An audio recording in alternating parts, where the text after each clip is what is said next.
அன்பான சகோதர சகோதரிகளே, அடுத்த சில வாரங்கள் நாம் சபைகள் குறித்தும் திவ்ய வாசகனாகிய யோவானுக்கு வெளிப்படுத்தின விசேஷம் அதிலிருந்தும் நாம் சில காரியங்களை நாம் சிந்திக்க இருக்கிறோம். குறிப்பாக இந்த திருச்சபைகள், இந்த சபை என்ற வார்த்தை, இந்த சர்ச் எங்கே ஆரம்பிக்கிறது என்று நாம் பார்க்கும்போது மத்தேயு 16ஆம் அதிகாரம் 14ஆம் வசனத்தை நாம் பார்க்கும்போது இயேசு கிறிஸ்துவான ஒரு சீடரிடத்திலே ஒரு கேள்வியை கேட்கிறார்.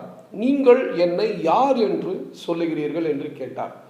அதற்கு பதிலாக அப்போஸ்தலனாகிய பேதுரு ஜீவனுள்ள தேவனுடைய குமாரன் கிறிஸ்து என்று அறிக்கையிட்டதை நாம் பார்க்கிறோம்.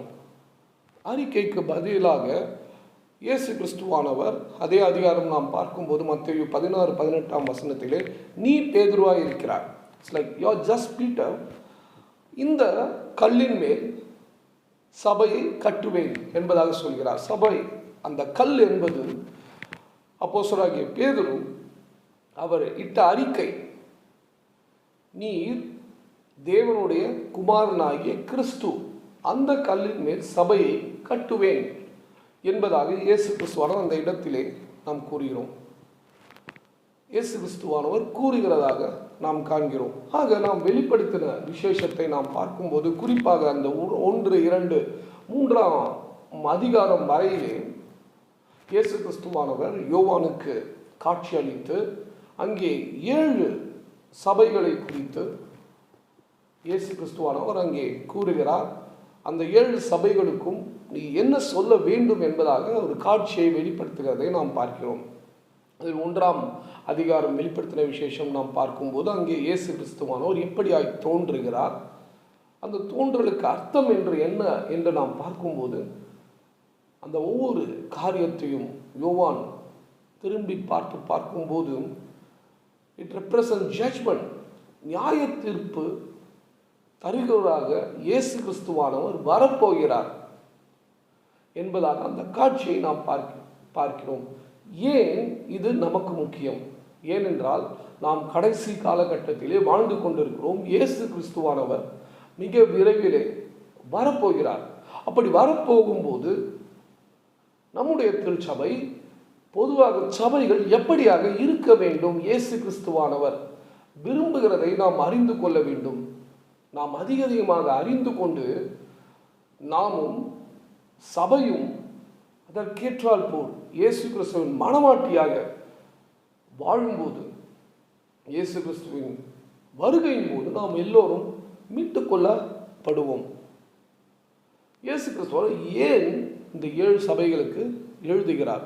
Because the church is the Christ church. It builds for his purpose.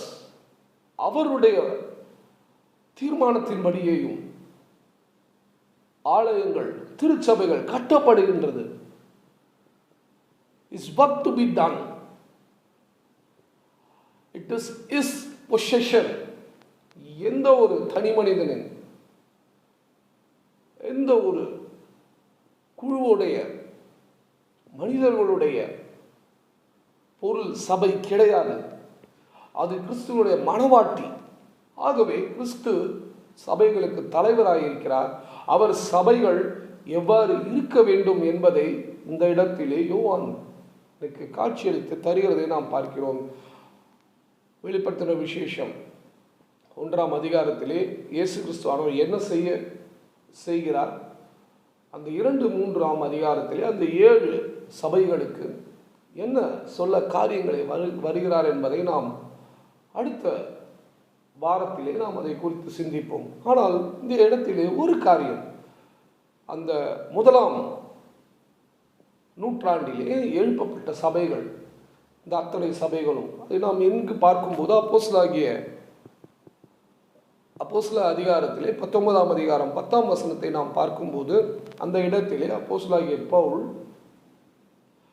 அங்கே இருந்த யூதர்களுக்கு இயேசு கிறிஸ்துவை பற்றி அறிவிக்கிறார்.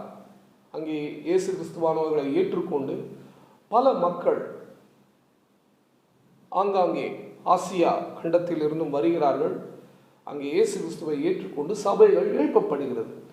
ஆக இந்த அத்தனை சபைகளும் இப்படியாய் வேரூன்றப்பட்ட சபைகள், இயேசு கிறிஸ்துவின் மேல் எழுப்பப்பட்ட சபைகளாக இருக்கிறத நாம் பார்க்கிறோம்.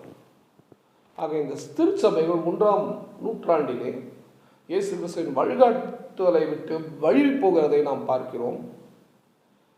நீங்கள் யோவானுக்கு காட்சியளிக்கும் போது அவர் சொல்கின்ற ஒவ்வொரு வார்த்தையும் நாம் பார்க்கும்போது, நீங்கள் வெளிப்படுத்துகிற விசேஷம் 2ஆம் அதிகாரம் 4ஆம் வசனத்தை நாம் பார்க்குமா, I hold this against you, உன்னிடத்திலே எனக்கு குறை உண்டு. 2:14ஆம் வசனம், I have few thing against you. 2ஆம் அதிகாரம் 20ஆம் வசனம், I have this against you. ஆக 5 திருச்சபைகள் இயேசு கிறிஸ்துவானவர் இவ்வளவாக குறை உண்டு என்பதை அந்த இடத்திலே சொல்லுகிறதை நாம் பார்க்கிறோம். 2 திருச்சபைகள் எப்படியாய் அவருக்கு விசுவாசத்தோடு வாழ்கின்றது என்பதையும் அந்த இடத்திலே இயேசு கிறிஸ்துவன் அறிக்கையிடுகிறதையும் நாம் பார்க்கிறோம்.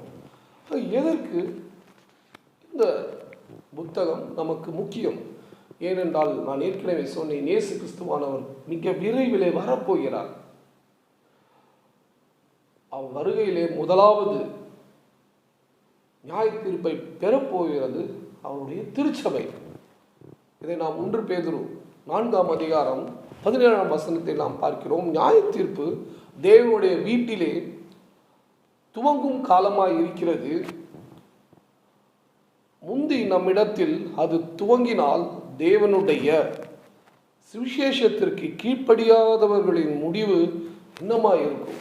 எவ்வளவு பெரிய எச்சரிக்கை பாருங்கள். நியாய தீர்ப்பு திருச்சபையிலே தொடங்க போகிறது. It begins at the house of God. அதற்காகத்தான் ஒவ்வொரு திருச்சபைகளும் மனம் மாற வேண்டும் என்பதுதான் இயேசு கிறிஸ்துவான விருப்பமாய் இருக்கிறது. நம்முடைய திருச்சபை இன்று எப்படியாய் இருக்கிறது?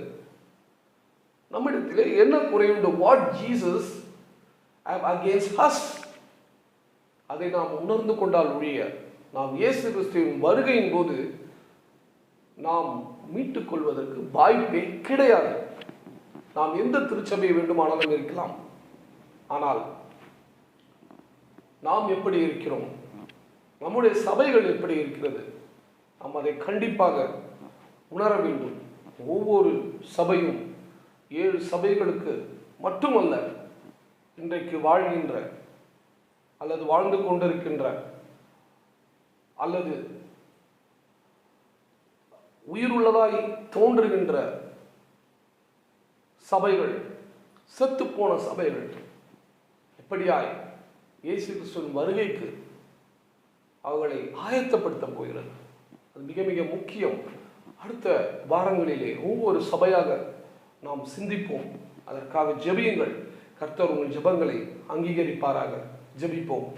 அன்பு மகா இரக்கம் நிறைந்த எங்கள் பரலோக பிதாவே, தோ சுவாமி, இந்த வார்த்தை எங்களுக்காய் கொடுத்தீர், அதற்காக நன்றி தகப்பனே. தோ சுவாமி, இந்த வார்த்தை எங்கள் ஒவ்வொரு இருதயத்திலுமே சுவாமி அது கிரியை செய்து சுவாமி எங்கள் இருதயத்தையும் கேட்டுக்கொண்டிருக்கிற ஒவ்வொரு சபைகளின் கர்த்தாவே நீர் சுவாமி அவர்களிடத்திலே என்ன குறை உண்டு, what Jesus have against us, against church என்பதை சுவாமி உணர்ந்து ஒவ்வொருவரும் செயல்பட நீ கிருபை செய்ய வேண்டுமாய் தகப்பனை ஜெபிக்கிறோம் சுவாமி. உடைய பரிசுத்தாவின் பலனை சுவாமி கர்த்தாவே நாங்கள் நம்பி இருக்கிறோம் சுவாமி. உடைய வார்த்தை கர்த்தாவே எங்களுக்கு நீர் தந்து இந்த வார்த்தையின் மூலமாக சுவாமி நாங்கள் ரட்சிப்பை பெற்றுக்கொள்ளும். நீ வரும்போது சுவாமி நாங்கள் ஆயத்தமாய் கம்பீரத்தோடு சுவாமி அது முன்பாக கர்த்தாவே நின்று உம்மிடம் கர்த்தாவே சேர்ந்து அந்த பரலோக ராஜ்யத்தை கர்த்தாவே வாழ நீ கிருபை செய்ய வேண்டுமாய் தகப்பனை ஜெபிக்கிறோம். சித்தமே ஜெபமாக மாறட்டும். துதி கன மகிமை உமக்கே செலுத்துகிறோம். இயேசு கிறிஸ்துவின் மூலம் ஜெபம் கேளும் நல்ல பிதாவே. ஆமென்.